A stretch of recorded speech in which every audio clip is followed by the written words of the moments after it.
Hello from David Rutledge. Welcome to the Earshot podcast and a program for all the AFL fans out there. The Sherrin football has been part of the game since the turn of last century. It's the official football of the AFL and pretty well impossible to imagine the game without it. But this is the story of a different football, and it provides one of those sliding doors moments where you get to glimpse an alternative future.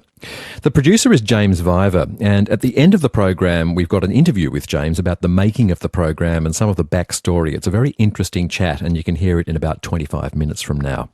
But first, here's the story of the Clutterbuck football.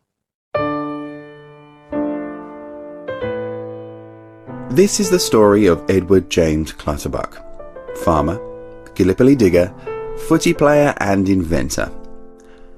A good old-fashioned yarn set against the backdrop of the Great Depression. A yarn that comes from my wife's family. Edward is her great-grandfather. It's a story that for decades was hidden away, stashed under the bed in a cardboard box. The box was handed down through the family, but never opened and never spoken about. That box, and the story held within it, became a taboo subject in the Clutterbuck family for almost 3/4 of a century. When we were going through my father's belongings, I'm one of 4 boys. So to talk you through it, I suppose, in our garage I set up a number of tables. We brought in all the boxes we could find and various things that he had in plastic containers and so forth, and we laid it out on the bench. As we were going through all those boxes, we opened up one more box. Nigel Clutterbuck is Edward's grandson. He came into possession of the box when his father passed away. I suppose the box was, a foot high, foot long, foot square sort of thing. It smelt very dusty, a very old smell. I opened up the box to see what was in there, and this ball was in there. A very old, very flat AFL footy, brown and crumbling at the edges. And I thought, really, is this the ball? So obviously the family got quite excited. For Nigel and the family, mystery had surrounded this ball for decades. They knew that Edward had designed a waterproof football back in the 1930s, but that was about it. Nobody really knew what came of it. Where had it been for all that period of time? Maybe my father didn't know what to do with it, but didn't want to throw it out at the same time. But now the box was open, and its contents were about to reveal an amazing piece of family and AFL footy history. In there at the same time, very loosely, they weren't in envelopes or packets, was just newspaper articles, bits cut out of newspapers, whole newspapers, contracts and so forth, just sitting in the box. Those few scraps of paper allowed the Clutterbucks to piece together the patchwork story of the ball.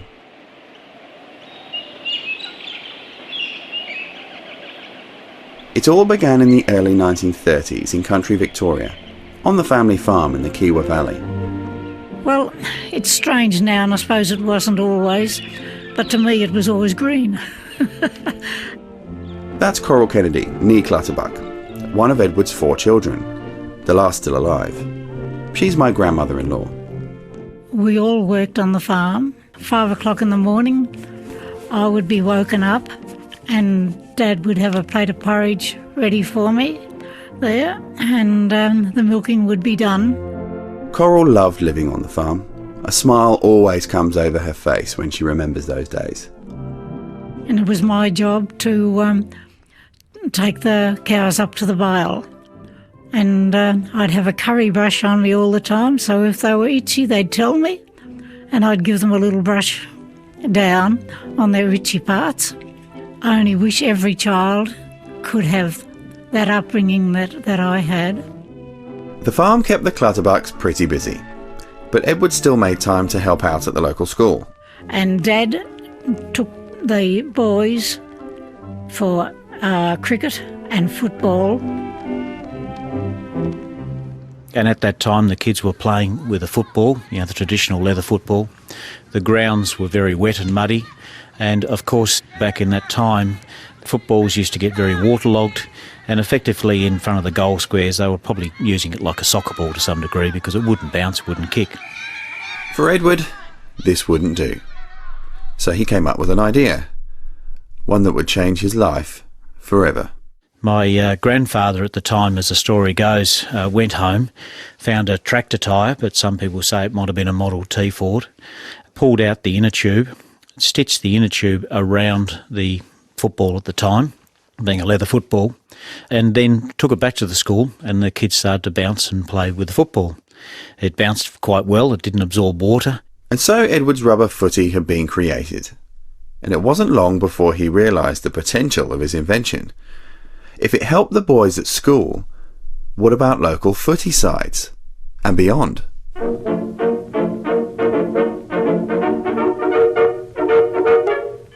Edward set about improving the ball, developing it beyond its agricultural beginnings into a sophisticated product.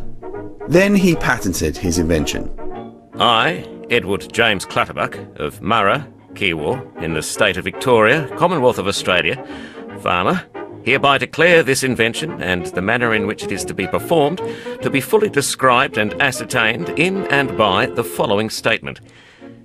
This invention relates to covers or outer casings for footballs and such like balls, and to provide improved ball covers or outer casings which will not stretch, nor absorb water or moisture, but will retain their shape indefinitely and present an outer surface which will enable the ball to be readily gripped or kicked, regardless of the cover being wet. It was official. Edward and the ball were on their way. To get an idea of the problem that Edward was trying to solve, we need to go to Melbourne. And to the pub, the Grace and Darling to be precise, the birthplace of the Collingwood Football Club. Well, basically, once the balls got wet, and particularly if they got sodden, which did often happen. Over a beer, I caught up with Collingwood's official historian, Michael Roberts. The same, they went out of shape. They got bloated. So as well as becoming almost impossible to kick because they were so hard and so ridiculously heavy on a match day, you couldn't kick it very far. You couldn't mark it. It was bloody painful to handball it. So yeah, if you could have got something that worked, absolutely you could see the appeal that there would have been and why somebody would have thought, this is a brainwave, this is a brilliant idea, how can this not work? Absolutely you could see that. Suburban grounds, quagmires, rain, mud, sodden. If you'd had a football that was approved for use in wet weather only or extreme wet weather, it would have made more of those games bearable to watch and probably bearable to play. There might have been more goals kicked in some of those games. 1927 grand final, Collingwood won by kicking 2 goals on a day at the MCG when it was just covered in sheets of water. I'm very fond of tennis. At golf I like a smack, and cricket is a game I'm partial to. But there's one game that's super. It's really crackerjack. Yes, it's football, and it's Aussie through and through. The opportunity for Edward was clear. Get the Victorian Football League, the VFL, to see the merits of his ball, improve the game, and make a pile.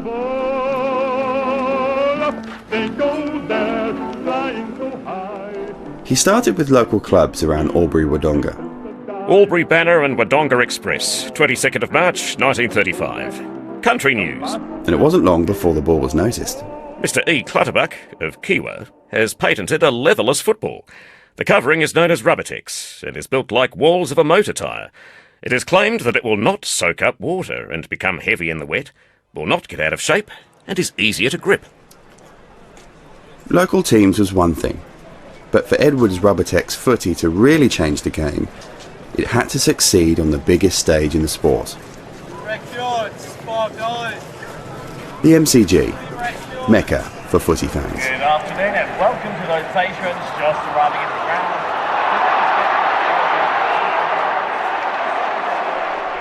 Michael Riley is a football historian with a special interest in the ball. At a game like this in the 1930s, what kind of a ball would they have been using?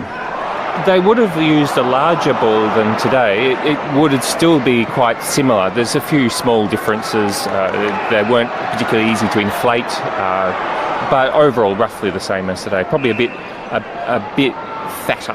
The VFA would use Ross Faulkner footballs, and the VFL used Sherrin footballs. Sherrin was certainly the name brand in footballs. There was many other manufacturers that sort of filled the sort of a lower scale of the market. Footballs were never cheap. There's great stories of games having to be abandoned because no one could produce another football if the football was damaged. They were expensive items. When the different clubs played, they may change the ball. The home club could determine which ball was used. Different clubs preferred using different balls because they had different dynamics. So some balls would be better for kicking, so longer accuracy. So Collingwood, for example, always used Sherrin. Sherrin were very strongly associated with the Collingwood club, which is why Sherrin and the AFL have such a close relationship today. But in the past, people didn't hold the same position. People were quite flexible on which ball that they used and what they were willing to use. And I think that 1930s period was a period definitely where you saw much more local production of footballs.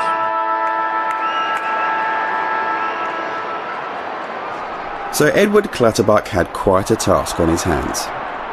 He was taking on established companies with huge involvement in the game itself, all at a time when the Great Depression had a vice-like grip on Australia. Records are a bit patchy at this point in the story, but it seems that Edward's plan was to make the ball widely available. Commercial production started, and the ball went on sale. The Shepparton Advertiser, 2nd of April 1935.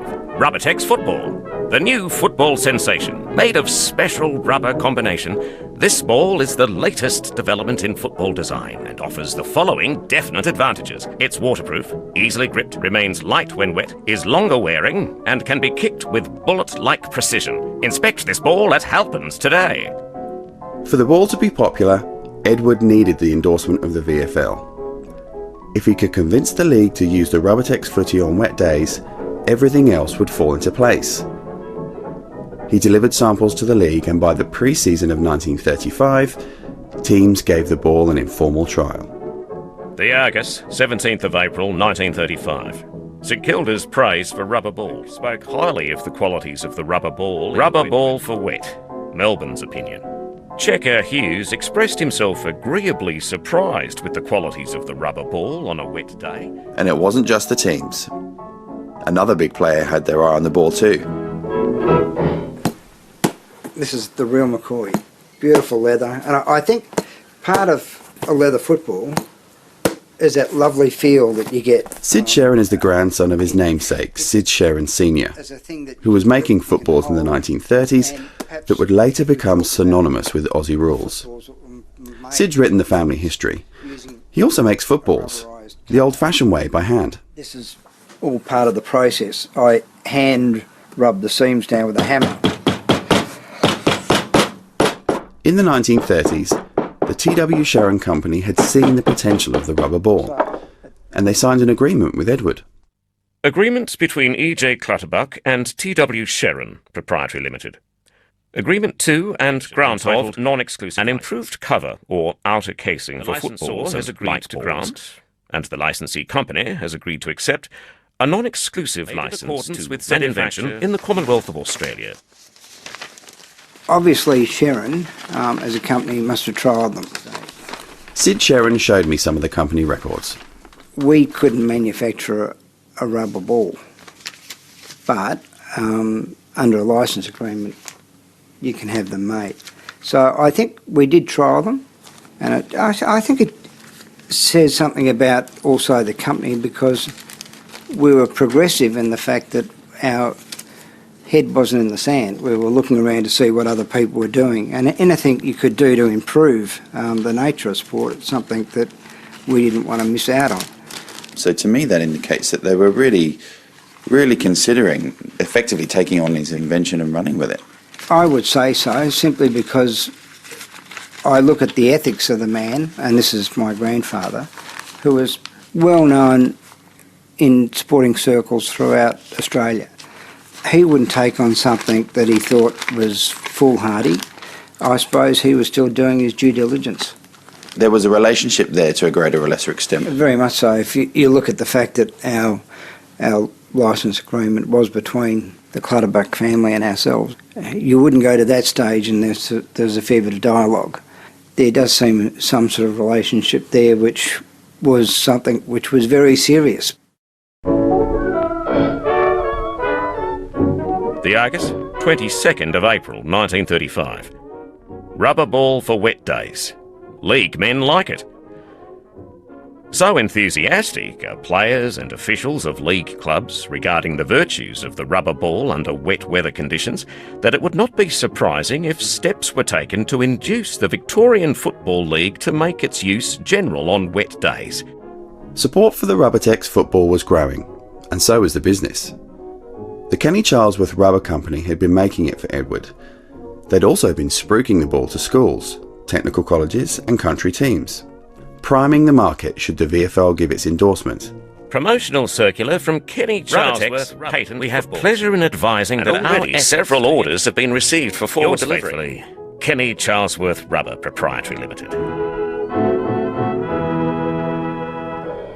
By late 1935, interest from Sherrin and the VFL, along with the increasing sales of the ball, led Edward Clutterbuck to make a life-changing decision.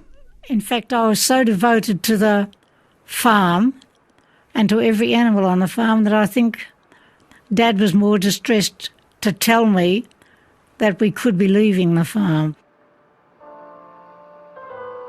It was my whole life. That was my world. Edward sold the family farm. He would use the proceeds to gamble on the success of the ball. I suppose the depression and the expected fame of the football and the money there would have persuaded him to go.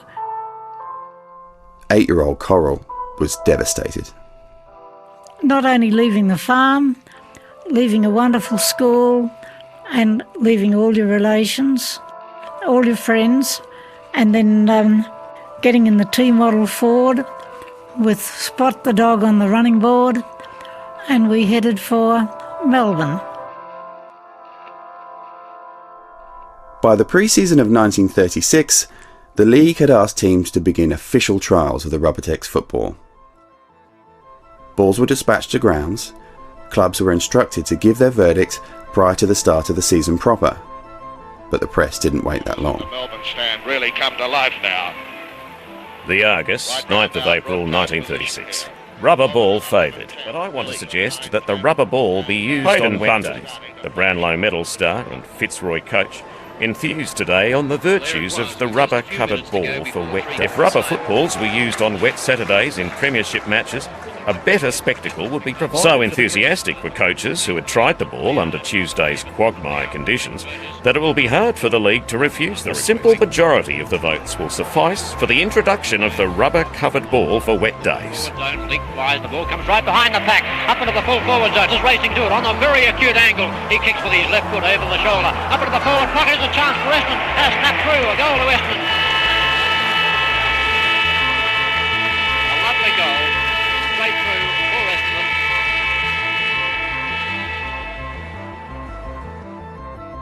All the signs were good. Most teams seemed in favour.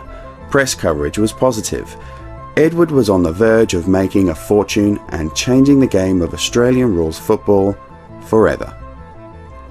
With the trial complete, the league met to count the votes. This was the moment of reckoning. Victorian Football League meeting minutes. April 1936. Rubber-covered footballs. Club reports. The following club reports of official test were received. Votes for wet weather. Carlton, favour. Collingwood, against. Essendon, favour. Fitzroy, favour. Footscray, against. Geelong, against. Hawthorn, against. Melbourne, favour. North Melbourne, no decision. Richmond, doubtful. South Melbourne, against. St Kilda, against. On the motion of G. Cathy and Dr. Jonah, it is unanimously resolved that no further action on the Rubbertex football be taken.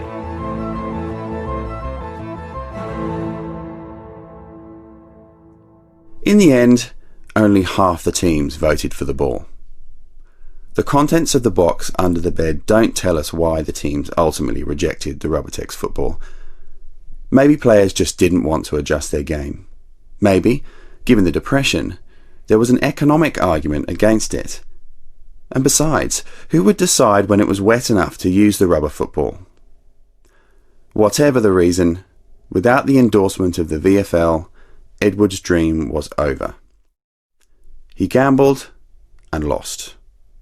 With that vote, Edward's pride and money were almost gone. In a final roll of the dice, he moved the family to Launceston, with hopes of introducing the football in the Tasmanian League. It failed, and the family was now broke.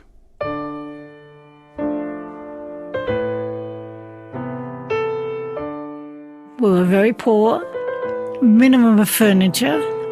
We slept on mattresses filled with straw, and I can still remember the straw pieces sticking into me.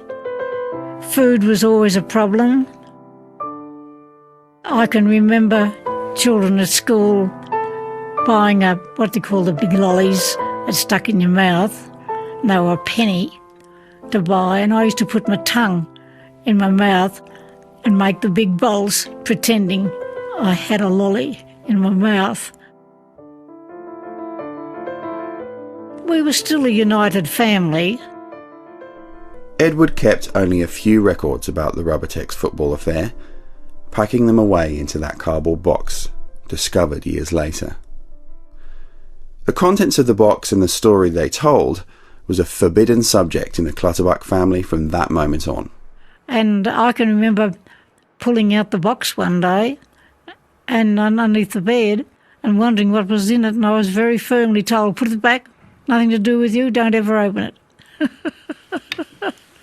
It wasn't broached, but you couldn't broach it because nobody spoke about it. And that was the way it stayed. So strong was the feeling, such was the aura around the cardboard box, that it was kept secret for 70 years. I just feel rather strange now bringing it up after all these years. I sometimes wonder now whether Dad would really like me talking about it. For my grandmother-in-law, Coral, just 8 at the time, most of what happened was kept from her. All I was distressed about leaving the farm and didn't know anything much about the football at all. Seems strange, I suppose, but in those days, kids were kids. And so in opening the box, she filled in the blanks of her childhood, the answer to why the family left her beloved farm. It's only just the last few years that since the box has been open and I've been able to read all the headlines of the newspaper cuttings that I realise how much work and how much effort he put in. I never realised until later on in life how traumatic the whole episode had been, and I don't think Dad ever got over, being a failure.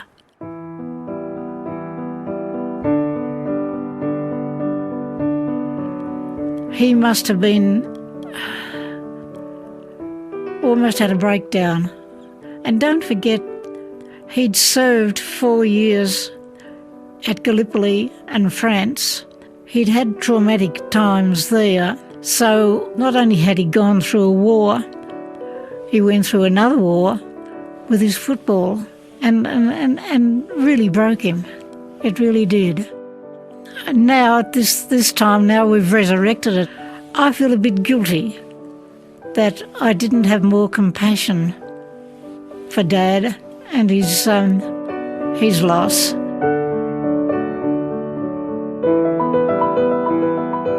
I still feel, in a sense, that through him starting the Rubbertex football led to a better football later on. I think in his own way he contributed to the all-weather football because he made people think of a better football. In his own way, yes, he contributed to it, but it broke him. It broke him.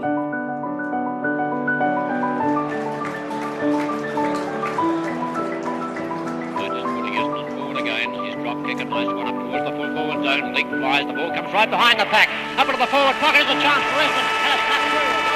A lovely goal.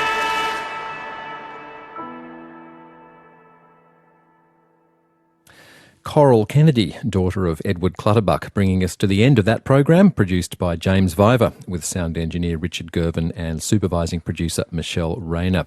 Thanks to the Clutterbuck family for sharing that story. We've got some great images on the website, including one of the Clutterbuck football itself. Just go to abc.net.au/rn and look for Earshot on the program menu. And as promised, I'm joined now by James Viver in our Canberra studio. G'day, James. Hey, David. You're an AFL fan, are you not? Well, actually, not really, as you can tell by my accent. Oh, yeah, I was wondering. I'm a sort of football round ball person, but this was such a good story. It kind of, in a lot of ways, didn't really matter whether I was a fan or not. I mean, you know, we've just listened to the program, and ostensibly this is a yarn about people as much as it is about football. And in lots of ways, because I don't support a club per se, or because I don't have that history of watching the game and, you know, clubs and rivalry, and perhaps not as depth of knowledge as some other people that are out there, it allowed me to approach this with really fresh eyes. And I learned such a lot about the game and the history of the game, and particularly in Melbourne. How integral a part of life it was down there. It really is, isn't it? I mean, I don't live in Melbourne, but whenever I go to Melbourne, I'm always surprised all over again by just, I mean, it's in the water, you know, it's people just live it and breathe it in a way that I think, you know, people don't necessarily do with NRL or some of the other codes quite so much. But look, I just want to get the elephant in the room out of the room before we go any further. If things had gone differently in this story, okay, and the Clutterbuck football had become the official ball of the AFL, then you, James, would have married into a very large fortune. Now, is that the tragedy that animated your desire to make this program? Oh, look, yes and no. It's one of those stories which has been told around the dinner table and at Christmases, and Coral she used to be a school teacher for a decade. She was a school teacher. So the daughter of Edward, yeah. The daughter of Edward, and so she is very good at presenting and talking and telling stories. It doesn't pay to wonder.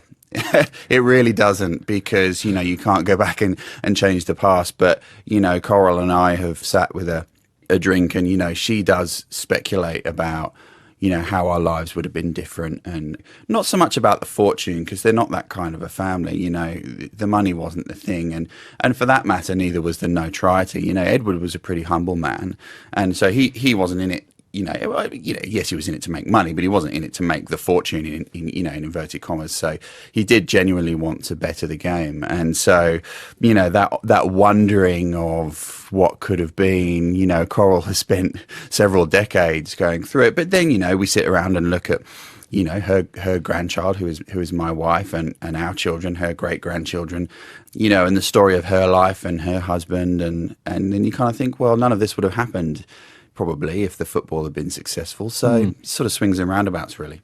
Yeah, it's a story full of poignant what ifs. And I mean, I mentioned celebrating failure earlier, but of course we hear that there's a certain taboo in the beginning of the story around the story of Edward. You know, nobody's allowed to look in that box under the bed. How is Edward remembered in the family today? He's remembered fondly, you know, because this was just one episode in a very long life. You know, he is of that, I suppose, Edwardian generation who were pretty stoical.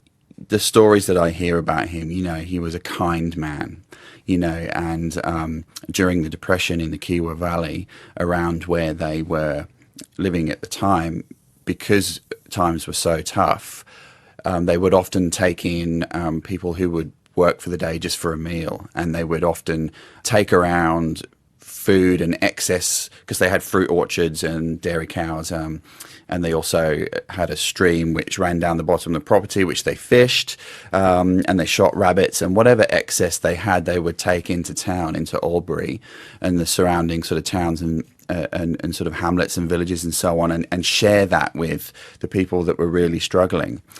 And so, you know, he was a kind and generous man, and you know, and Coral's much the same.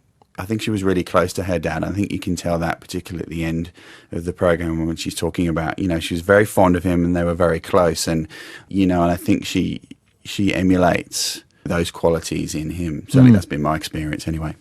So, James, tell us a little bit about some of the research that went into the program and just how you sort of went about it, what you had to kind of dig up to put all this together.